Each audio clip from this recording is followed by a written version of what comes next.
The day has finally come for Tony to settle his debt with Danny Ocean. But before they can do anything, Tony's boss pays him a visit. And when he hears about what Tony is up to, he threatens to take away everything that Tony has ever worked for. Mafia boss's final warning. Tony was nervous as he sat down across from Danny Ocean. This was it. The moment of truth had arrived. Now Tony understood that he was in deep shit. And there was no way out of this situation. He had stolen from the wrong person. Now Danny Ocean was here to collect what he was owed. It hadn't been easy for Danny to track down Tony, but he had gotten wind that Tony had gone into business with one of his old partners, a man named Frankie Carbone. Frankie was a small-time crook who had recently tried to turn things around. However, he had been unsuccessful and had been forced back to doing crimes. This made him an easy target for Danny Ocean to blackmail, and Danny used this tactic to find out where Tony was hiding. Tony had never thought he would be in this position, but he had made some really bad decisions recently. Things had started going downhill for him when his wife left him. She took their kids and almost all of his money. At this point, Tony felt desperate. He had nothing to lose, so he decided to steal from the only person he could think of, Danny Ocean. The problem was, he didn't know that Danny was one of the most dangerous men in the country. When Danny found out about Tony's betrayal, he assembled his crew and went after Tony. They followed him to the Bahamas, where he had tried to lay low, but Danny was relentless and eventually cornered Tony in his hotel room. Now Tony had nowhere to go. All he could do was hope that Danny would cut him some slack, but he knew that this was unlikely. Danny sat down next to Tony, and they stared at each other for a few seconds without saying a word. Finally, Danny broke the silence. "You know why I'm here, Tony?"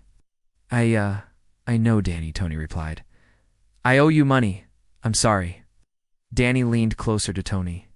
"You know how much I hate liars." Tony nodded his head slowly. "So, what do you want from me?" Danny asked. "I just want my money, Tony. That's all I want. I don't have it all with me, Danny." "I'm sorry," Tony said, hoping that Danny would buy this lie. Danny looked at Tony for a few seconds, trying to figure out if he was telling the truth. "All right, Tony, let's say that I believe you. What are you going to do to pay me back?" I don't know," Tony lied. Danny stood up from his seat. "I think you do, Tony. I think you know exactly what you're going to do to pay me back." Danny started to walk towards the door. "Danny, please, I'm sorry," Tony begged. Danny stopped walking and turned around to face Tony. "Sorry doesn't solve anything, Tony." "I know that, Danny.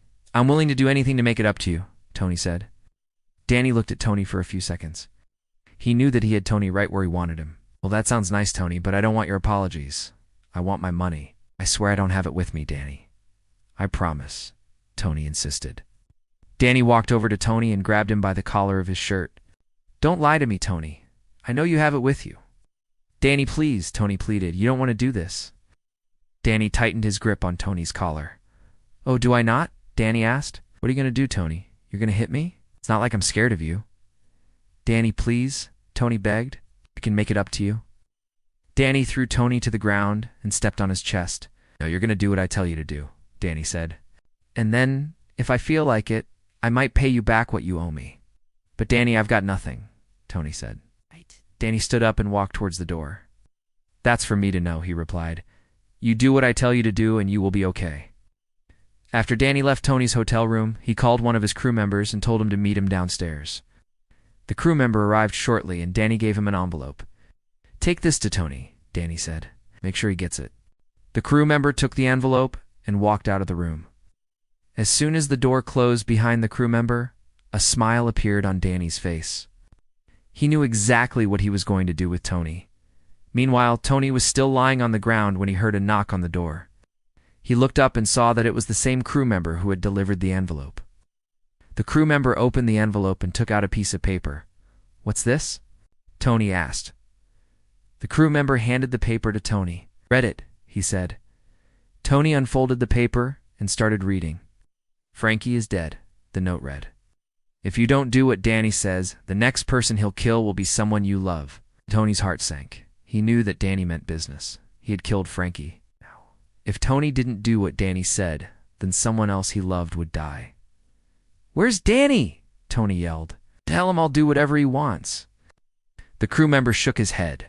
"I don't know where he is, but he wants you to come to this address," the crew member said. "He'll be waiting for you."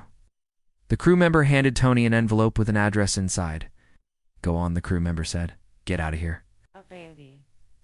Tony took the envelope and left the hotel room. He didn't know what was going to happen, but he was determined to do whatever it took to protect himself and the people he loved. When Tony arrived at the address, he saw that it was an abandoned warehouse.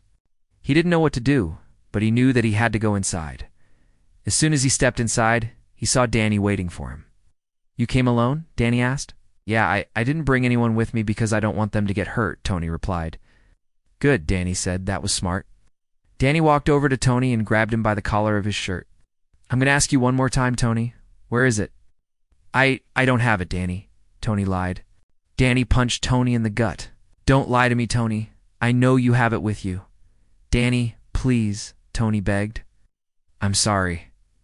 Danny threw Tony to the ground and started to walk away. "Danny, please," Tony yelled. "I'll do whatever you want."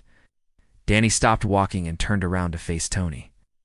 "That's very generous of you, Tony, but I don't need your money anymore. Instead, I'm going to take something from you."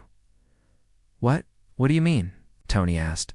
"I'm going to take away everything you've ever worked for," Danny replied. "I'm going to destroy your business, Tony. I'm going to ruin your life."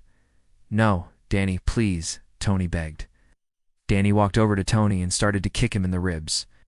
"You should have thought of that before you tried to screw me, Tony." Tony curled up in a ball on the floor as Danny continued to beat him. Danny kicked Tony in the head.